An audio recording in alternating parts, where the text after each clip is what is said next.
I can't see why we couldn't hire somebody that would manage this building, but also take on the added responsibility of managing all the satellite schools that are being done by contractors. Because right now, who is overseeing all these contracts?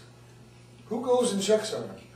Who troubleshoots when a custodian calls in and says, hey, so-and-so didn't show up tonight, the floors aren't getting done? You know, it's not up to the custodians to do that. That's not their job. They're not management. You know, we've got $81,000 to play with to do that. Besides that, the custodians, it's in their best interest to make complaints and make innuendos about what's not getting done because they want the work. You know what I mean? You need somebody to oversee this stuff both day and night. Well, that's the direction I would hope that the subcommittee was going to take, is to maybe ask for some comparisons. First of all, I'd like to know exactly what it would cost if we did bring everything back in-house at these smaller schools. Why we're not doing it now, if it's a cost factor of insurances and unions and everything else. I'd like to see those figures. I would too. Okay, because if those figures are so high that we have put us into a situation of expending $81,000 for a overseer of their own contract, as it seems to look like. Well, actually, you got to go more than that, Bobby, because no, exactly. They banged you twice here. Right, right. You know? So I think this subcommittee needs to give a direction to request from finance exactly a proposal of what if we gave Joe a person, a real person, that would manage a crew if we want to take in-house those schools again. Then let's look to obviously put this out to a rebid under the right circumstances, knowing exactly what we want per school, because this is too ambiguous here, and there's nothing that. I think with the recent events that we've had up in this building alone, okay, with the recent events we've had, when you consider what happened with the flood, what happened in the gym, and all that rigmarole about who had a key, who didn't have a key, who took their time doing it. I mean, it was a menagerie. And why is it a menagerie? Because we're relying on somebody else. Yeah, but okay? That's a two-edged sword, friend, because I'm going to tell you something. The person that you're relying on, you could get rid of them tomorrow. Once you hire them and they're our employee, they're a thorn in your ass for the rest of their life. Exactly. You can look all over our town of people that are on comp for 8 and 10 years. Yep. Now that guy doesn't, who gives a shit if he has a key? He hasn't been to work in 8 years. And you can look right in this building, people are making over $100,000 a year and work 4 hours a day and couldn't give a rat's ass what was going on up there. So as far as hiring any more high-paid people, I'm totally opposed to it. Because once you hire them, you own them until they're in the freaking grave, and there's no guarantee you're going to get anything out of them. Because all they got to do is say, I picked up that pail, ooh, yeah, 4 hours a day, arbitration, you're bothering me. But isn't there... Right, so listen to me. You can hire one contract person. Let's not forget that. I have no problem with hiring a guy like that.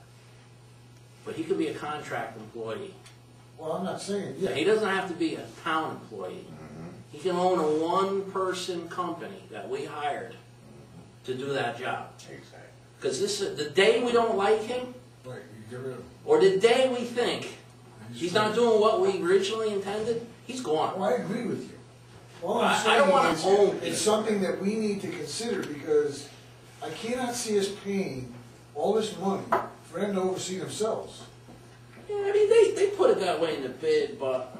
Well, but basically, when you think about it, though, Tommy, who does physically go out from the Board of Education, all right, in a management position and such, right? Yeah. Who goes out at night and checks any of these cleaning contractors to see what they're doing? Okay? Who goes around this building and knows what's going on here and checks on what they're doing? Basically, what I've seen over the last few years, and Vanessa's a good example, is we're relying on the principal to do that. And all of a sudden she gets here and she's one of those people that are into that, and you can see that she's not very happy. Yeah, but we didn't hire her to do that either. I know, but I'm just saying, No, but that's what's going She on. called it the rats to scurry. I understand Yes. that. That's what she did. But what I'm saying is, you know, with this principal, that's the way she was, you know? If she's not here and somebody else comes in, and that might not be their forte, Right. you know what I mean? We need to have, whether it's a contracted manager that has his own contract and you know, it's a year-to-year thing, however we do it, we need to have somebody to oversee what we're doing here. And at the other schools. Because right now, these people are doing whatever the hell they want, and nobody's looking out to see if they're doing it right, if they're doing it wrong. The custodians are bitching and moaning about everything under the sun because their thing is, let us get it. We're making very general statements when you say no one knows what in the hell's going on. First of all, it is the building principal's responsibility for the cleanliness of the building. If they see something they don't like, they're to report it to Joe or to the manager here for ORNO. Whether it's our own custodians or a cleaning firm on the outside. If it's a cleaning firm, the custodian of that building, when they come in the morning, should report anything that isn't done satisfactorily. From there, that call should go to Joe. Joe gets in touch with the cleaning service. But do you Joe realize has what that's taken on doing now? a more active role with this building. Most of the repairs that we have facilitated in this building due to whatever, from the skylights to the air handlers, the boilers for hot water.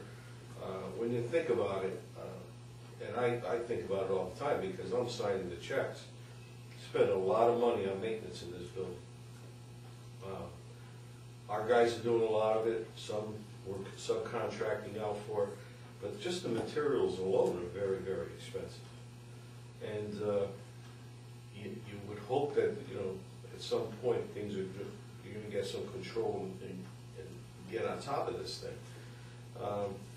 But I think that's what bothers me a little bit about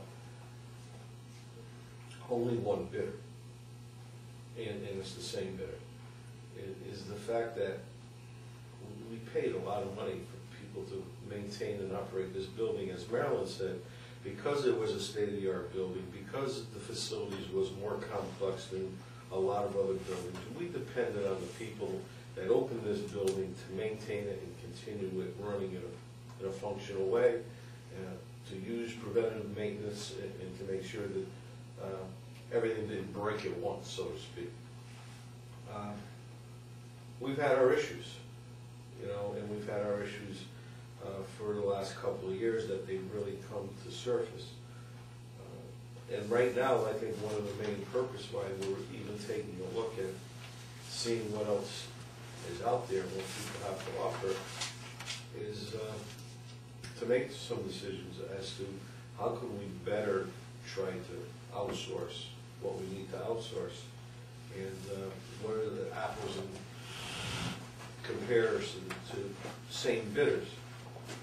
In your smaller buildings, I want to see a breakout of the difference between cleaning service and our own guys. I would too. Okay? And We can do it shutting in down the one- we should be able to buildings, do it in you know, one. at a certain time of the night, and that's it, the building's clean. Like I said, some of our smaller schools, that's the way we deal with it, and they're fine. Tony, you know, and I've been saying it right along, and I wish Paul were here, and I wish Joe were here, because I like to say things while people are present. I don't want them to think I'm complaining behind your back. And not even Paul, Joe. What we really need is, we need a paper trail. We need the principals to go back to the monthly report of their building, room by room, and what was done in their building, what broke, what had to be fixed, how much it cost, a budget. At the end of the year, we know how much money we spent repairing things at Memorial, at Deer Run, at whatever. We need to put this all together.